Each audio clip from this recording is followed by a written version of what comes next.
key to walk another way.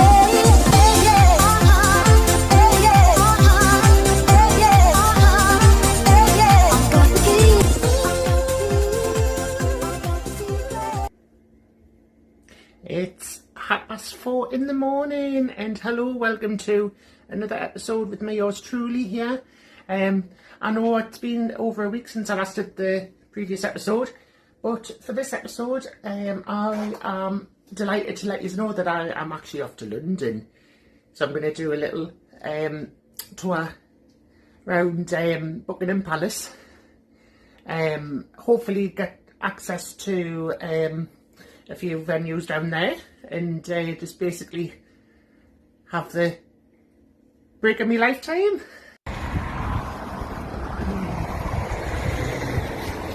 It stopped raining anyway because it was bloody bugging it down before. So I've just got the taxi into John Dartsmans Street. I'm a little bit early, so I might go to McDonald's for a bacon sandwich.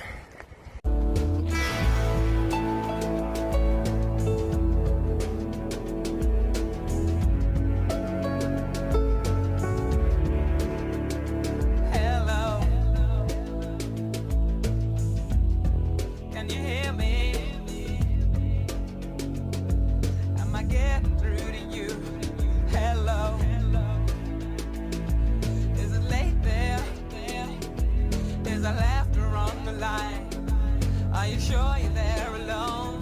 'Cause I'm trying to explain something's wrong. It just don't sound the same. Why don't you go outside, kiss the rain whenever you need me, kiss the rain whenever I'm gone too long.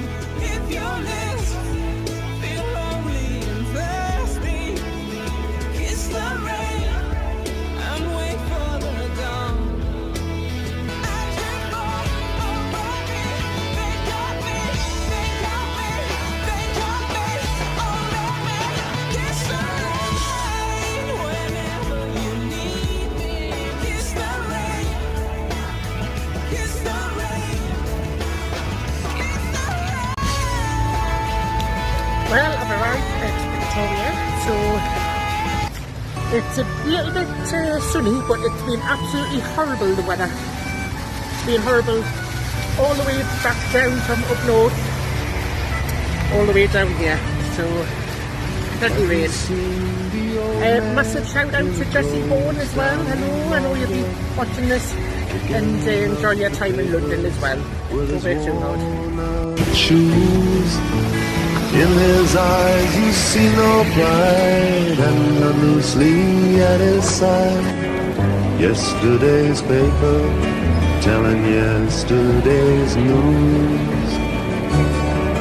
So how can you tell me you're lonely, and say for you that the sun don't shine? Oh, let me tell Victoria Station, so I'm off to Chancery Lane, because that's where I know the ITN headquarters are based, where they do the news, etc. So I think I'm going to change to another train to get there, but I know it won't take that long. Yeah, who walks the streets of London, dirt in her hair and her clothes in rags. She's no time for talking, she just keeps right on walking, carrying her home in 2 carrier bags. So how can you tell me you're lonely? Well, I was going to go to Chancery Lane, but first I thought I'd go and see a famous location, which is right behind me, and it's absolutely beautiful.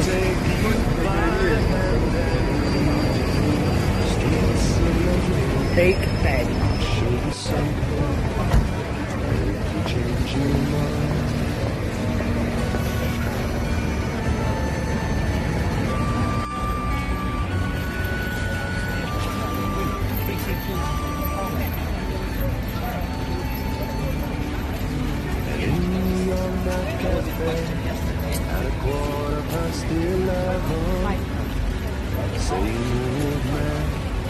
sitting there on his own, looking at the world over the rim of his teacup, his two lights went out, and he wanders home alone. So how can you tell me that you're lonely? So for you that the sun don't shine, or let me take you by the hand and lead you through the streets of London. I'll show you something to make you change your mind.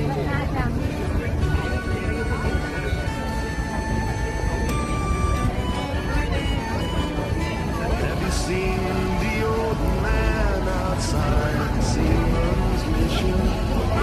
Memory fading with the metal ribbons that he wears.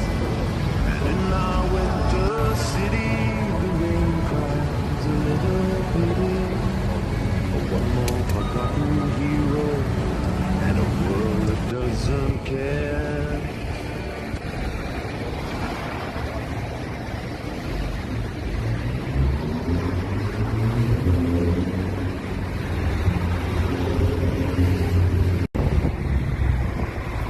So that building behind me is basically where ITN headquarters are, so that's where they do like Channel 4 news and obviously the ITV news, and that was previously news at 10 as well, especially with Sir Trevor MacDonald back in the day when he used to do the news at 10. So that's where the headquarters of ITN are, and they've been there since 1990.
The rain's not stopping me from having a good time.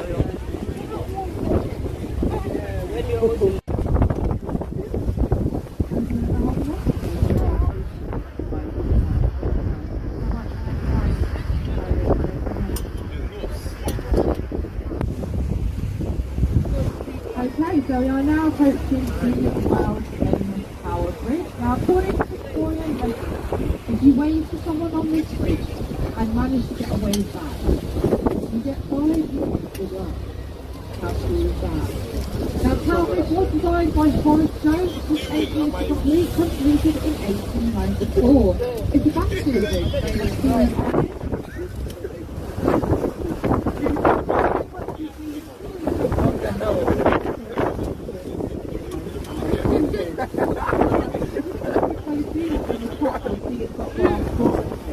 that's now a museum, which you now visit.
So here I am at Heathrow Airport, other side of London. So it's a nice big airport. It's bigger than the one in Newcastle, I must admit.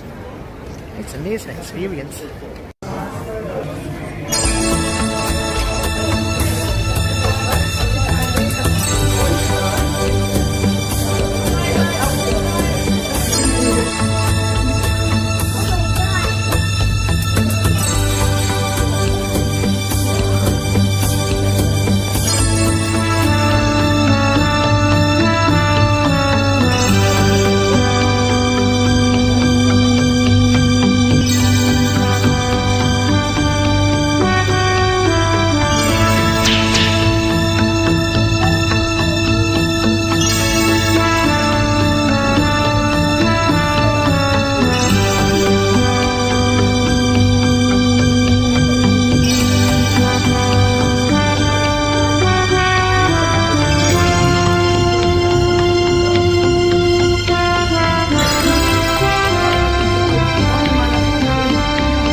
was an absolutely amazing experience, honestly. Oh, I could live here. It's the best city ever that I've ever visited in the UK. Hey, honestly, I must admit, I got me photo took in this book, so I'll show you a little photo that I managed to get ordered digitally as well. Right? And it's Saturday, so we'll get done, say it's noon, okay? And then we can once out thing over the paper. That's even better. I'm on the bloody bus tour now.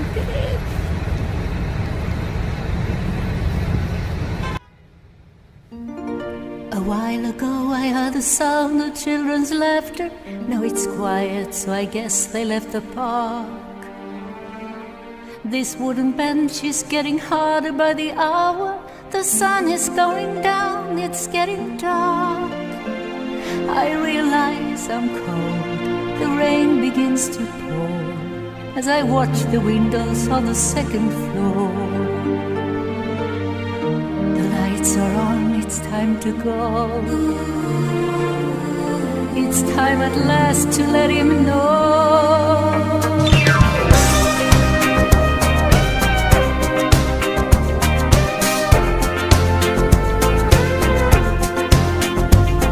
I believe it would be fair to say you look bewildered, and you wonder why I'm here today. And so you should, I would. When I left I felt I'd had enough, but in the shape and form I appear now. I have learned to cope and love and hope is why I am here now.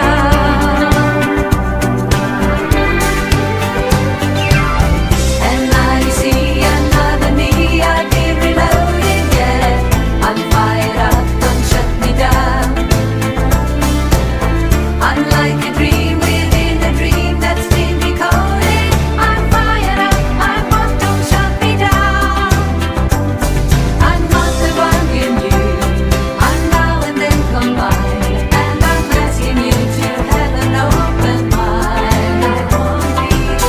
I'm not the same this time around.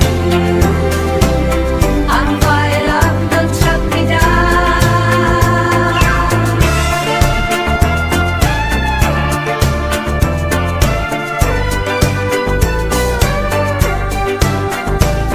When you leave me standing in the hall, oh, let me enter.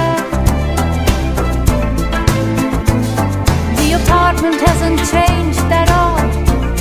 I got to say I'm glad. Once these rooms were witness to our love, my tantrums and increasing frustration. But I go from bad to not so bad in my transformation.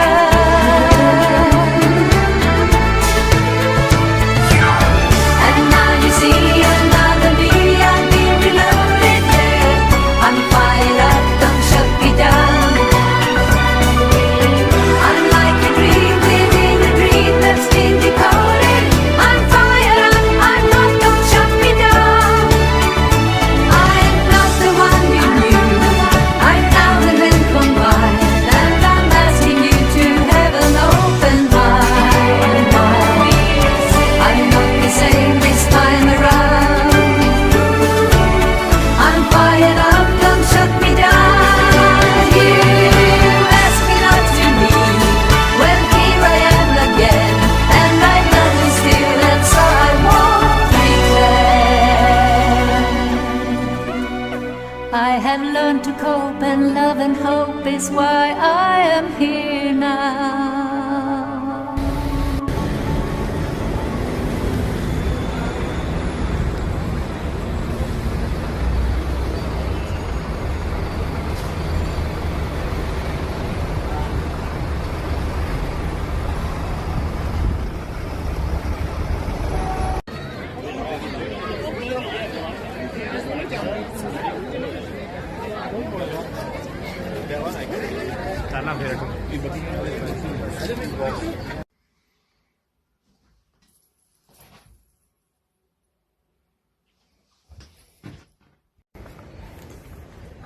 I'll keep you guessing.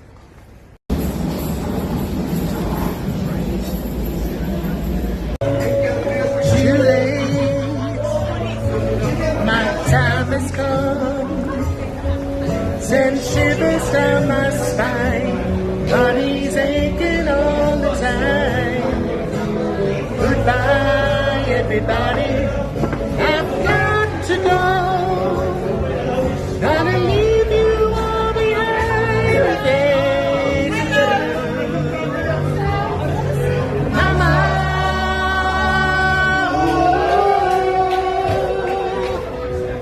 I don't wanna cry. I sometimes wish I'd never be born at all.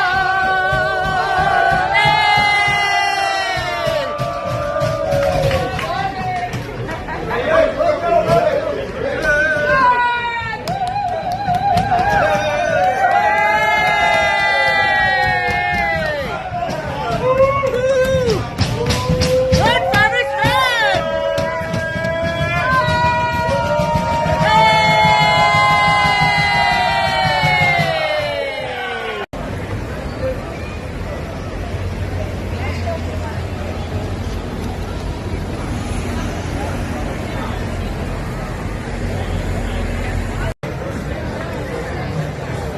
Oh, it's quite busy here on a Saturday night. I think I've coped with the busyness really, really well. I mean, obviously, you know, it is the busiest part of London. So now we're going to the village.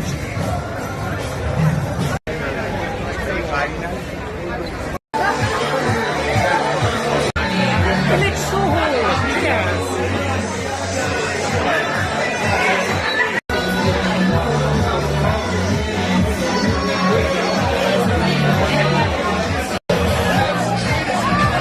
From now in village, 11:55 for a bottle of Coke. I could have got a bloody meal for that.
Winding your way down on Baker Street, light in your head and dead on your feet. Well, another crazy day. You'll drink the night away and forget about everything. This city desert makes you feel so cold. It's got so many people, but it's got no soul, and it's taking you so long to find out you were wrong when you thought it held everything. You used to think that it was so easy. You used to say that it was so easy, but you're trying now. Another year and then you'd be happy. Just one more year and then you'd be happy, but you're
Here comes another familiar face.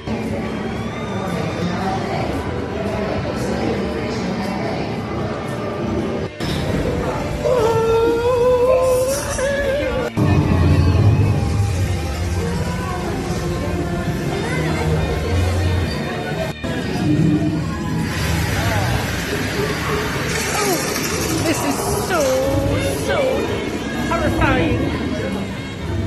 Can somebody hold my camera for me? It is a video, I do know that. Video, okay. Then I can screenshot it. I have to say, I think my favorite James Bond has got to be Reservoir. S18.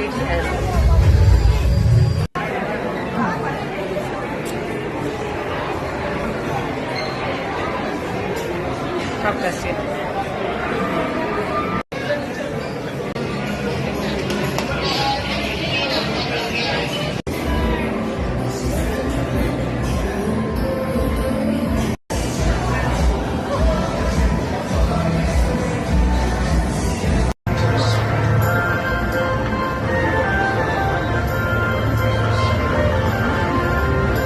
You are now going back 400 years. Under the famous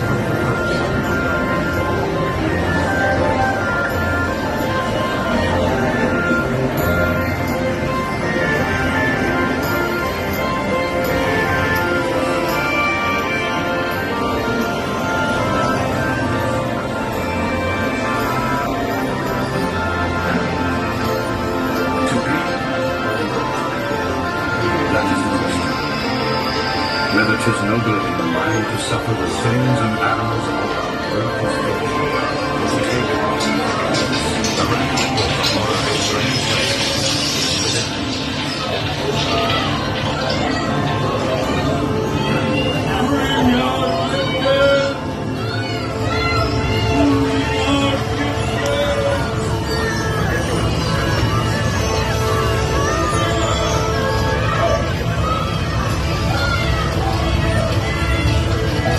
The King of England's baker, who lived at Brentford, has been blessed for the great fire of London.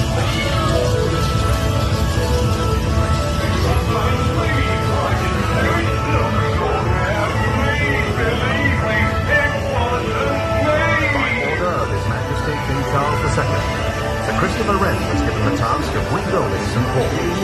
This time, the cathedral was built in stone. After the fire, a new cathedral arose to fill the sky with glory.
take your father.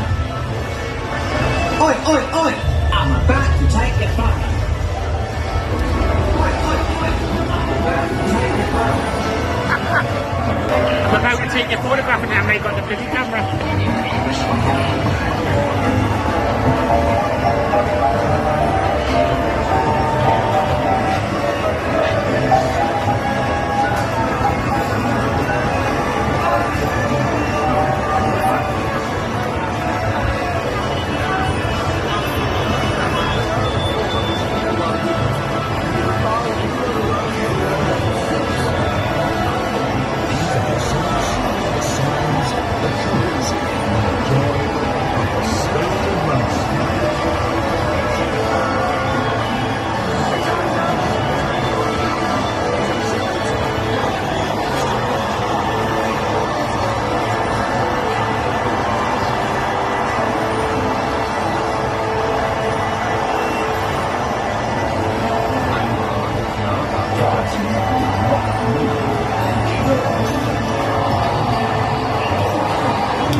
bloody face on me.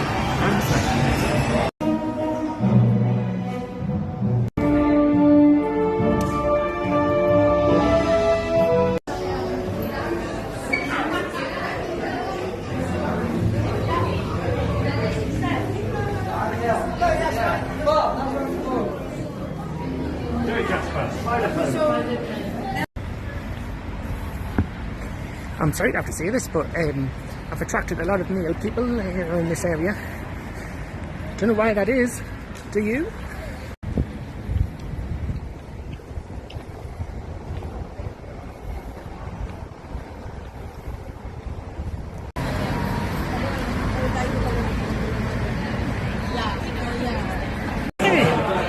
So I've just arrived here at the Hens and Chickens Theatre, and the return of a friend of mine from the summer for his upcoming premiere. I'm also joined as well by Dee, yes. Oh, yeah. So I've just seen that. So I'm joined as well by deidre Quemby, who plays Marilla in Hobgoblin, and I'm also joined by the director of the premiere film, Johnny Kinch. I'm going to start with Deidre first. So hello Deidre, welcome back to the show, and welcome back to you as well. Nice to see you. Yes, you too. It's gorgeous as ever. So, Hobgoblin, how did you get the part of Hobgoblin? Because I went to a gym and I met John, and I'd gone to learn a bit of self-defense, etc. for a film, which never came on. And then John just offered me the part. I'm so grateful that it's written something for older women, because we don't get much of a look in anything, really. Well, you look absolutely marvellous, I have to say. And obviously, you gave Paul Cleveland a part in the film as well, didn't you? I did give him a part. I just said to John, I've got a friend who's a great actor who's come back to town, and I said you really ought to meet him. And when John met him, he said I thought you put him in the film, which was great, because it gave us a lot more dimension. Otherwise it would just been me and Wanda and a few scary crows in the attic. And it's true as well, Johnny, you filmed it in your house, didn't you? Yes, it was filmed in my house. The house that I sleep in. The house that you sleep in. Oh, so better watch out, because are you going to call?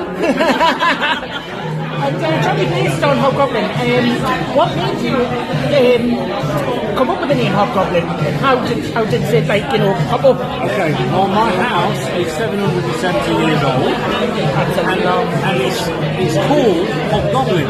Nice. And it's actually in the Doomsday Book. The name is on the wall. It's on the wall, the real, you know, what you see in the film, where it says Hobgoblin, that is really outside my house. And the doll, I found in my attic 4 years ago under the floorboard. And basically it was a wooden doll, and I decided I'm going to write a film about him, and then that became Hobgoblin, and then I looked up the word Hobgoblin, and it means evil spirit or sprite living in your attic. And when I seen you as well on the premiere, it looked as though that you were hypnotised when you were sitting down in the chair.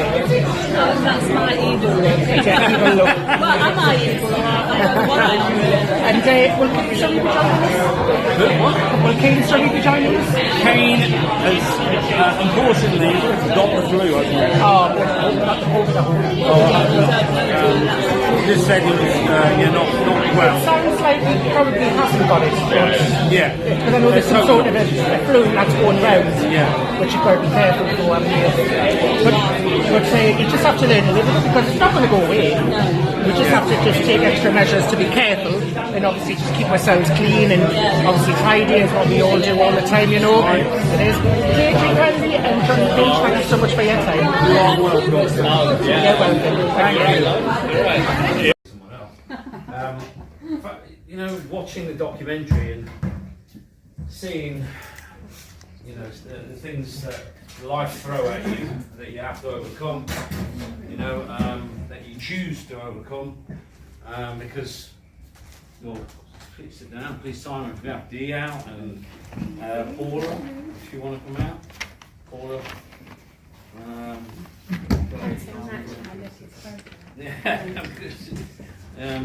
Excuse me, darling. Yeah, well, for me, I mean, I was a little bit in tears, because, you know, it's still a very difficult year. It's still been a very difficult year. In fact, since filming that documentary, it's been a probably had the hardest day of my entire life. You know, that I don't ever want to go back to that place again. But you know, we are human, we are fallible, and but yet out of such darkness can come creativity. And you know, I wanted to put this event on this evening because I wanted to see faces that I see online and bring them together and connect with people, you know, and not just be this social media, you know, frenzy, which is what there is. I mean, I met Paula. Paula is my ears. I have, I'm in the top 2% of the world with tinnitus, so it's so loud that I can't hear a lot of stuff. So when I was editing, I actually, when I met Paula, she's like, "Can you hear that?" Right now. Oh, right, okay, I'll be your ears then. So Paula did all of the sound dubbing and was absolutely fantastic. And so I went up to Manchester to meet Paula and work with her, and she's done a fantastic job. And again, this is, for me, what it's about is relationship. You know, meeting people, and then people that you want to work with again, because you know them, you know what I mean, and because you can trust them. And like meeting Simon was such a humbling experience for me, because yes, I agree with him that I am a pain in the arse, and you know, I just kept tagging him in, and like until I got his attention. It worked, yeah. And so what happened happened. But thank you all for attending. Please fire any questions out. I can't see any of you, but just shout out if you want to say something. I wanted to ask you, how did you create the aerial shots in the opening scene? Okay, drones. I'm a drone flyer. Right, yeah. So you know, everything else was mobile, you know, mobile phone, but the drone shots, which I still fly a drone, and you know, I think, you know, it's kind of getting those cinematic shots, you know, with a drone that weighs 249 grams, which is less than my iPhone, and can fly, you know, hundreds and hundreds of meters high, and in 4K, gives you a bit of an edge as well, in terms of, you know, you don't competing with other people, because I don't know what you think, but if you hadn't have known that was made on a phone, would you have thought it was made on a phone? No, definitely. I mean, which is testament to Simon's teaching, to the fact of somebody who is willing to, you know, go the extra mile, spend all those thousands of hours or 1,000 hours, you know, editing and getting the right shots together, and yeah, learning on the job and that. So thank you. Would Apple give you any sponsorship or backing? I wish. I would like, yeah, well, I think we'd all like a bit of that, wouldn't we? Or would anybody at Apple actually see this? Would anybody what, sorry? Have Apple see your work? Not unless you know someone at Apple, and I mean that seriously. Okay. You know, in all its seriousness, because, you know, I, like I say, in the documentary, you know, mainly was an actor, and it was the pandemic that shut that down for everybody that was an actor, really. And so it was either, you know, drown in the wave or learn to surf. And so I decided, okay, I'm gonna surf. I'm gonna surf my way out of this somehow. And but you can't make say you're gonna, you know, be a production company if you have not produced anything. And so I had to make something so that I could show people that this is what I've done. You know, I'm still on universal credit, so I made this on universal credit. There was no. I went knocking on the doors of the BFI. I went all the different places, all the usual places, and nobody wants to give you any money, no matter what your, you know, vain. They think your ideas are not going to turn into anything. But you know, I'm not somebody that, as you can tell, will sit back and, you know, and say, okay, well, I'll stop then, and I'll just crawl into a hole and, you know, live the rest of my life there. I'm going to say, no, I'm going to do it, and I'll do it at my expense, and I'll do it, you know, in the cheapest way possible, but at the best production value possible. And Simon's help in terms of his online instructions, videos, and about all the different equipment to buy, really gave me an edge in terms of being able to get like the shots with the train, going by. That car driving through was me driving through. I actually set a camera up on the side at night, and then I had to just run off to the car park up there with the lights, and then just drive by and hope I'd got the right shot, and then edit them together. And so there's lots of shots in there that were me, but you just couldn't tell. And I think the most difficult shot was the doll moving as he's peering over the edge of the. And I've got the phone in one hand, I'm balancing a light, and I've got the doll there like that, and trying to get that shot, and that was like, just crazy. It took me about 50 attempts. Anyway. Has the weather ever prevented you from filming? Like, has there ever been rain, or has it mostly been sunshine, dry weather? Well, like for the outside scenes. It was very cold. Cold? Yeah. It was cold. Yeah, I mean, Dee was cold. Got a thin blouse on. Dee was an absolute star. I mean, really, she threw herself into it, and then threw herself off the trolley as well, which was he like, said, "I'm going to float you down the hill." Well, yeah, and I went to B&Q, and I went to B&Q and bought basically a little platform with wheels, and just tried to do it like the way that they used to make films, and that's why there was no swearing in there. There was no blood and gore or anything like that. It was just back to basics of It reminded me very much of Hammer horror, which I grew up on. I love horror, but I loved Hammer horror when I was a kid. What are your influences? I saw Dracula in there with floating, very much. So what other influences do you have? Hitchcock. Yeah. I mean, Hitchcock is probably, without a doubt, is the most famous director probably to ever have lived in terms of his name in the industry. Oh, well, that was a nice reunion there with the Hobgoblin cast. I'll see them again, obviously, very soon.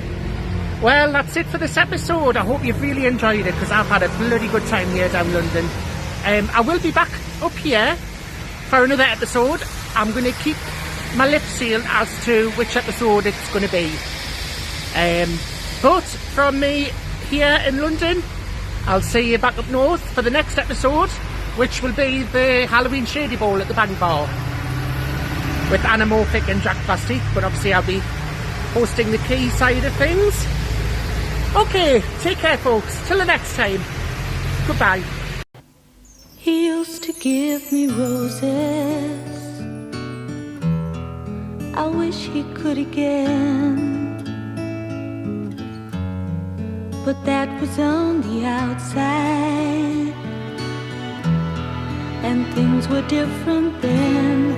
On the inside the sun still shines, and the rain falls down, but the sun and rain are prisoners too when morning comes around. Last night I dreamed we were together, sharing all the love we'd known, till I had to face the nightmare of waking up alone. On the inside the roses grow, they don't mind the stony ground, but the roses here are prisoners too when morning comes around.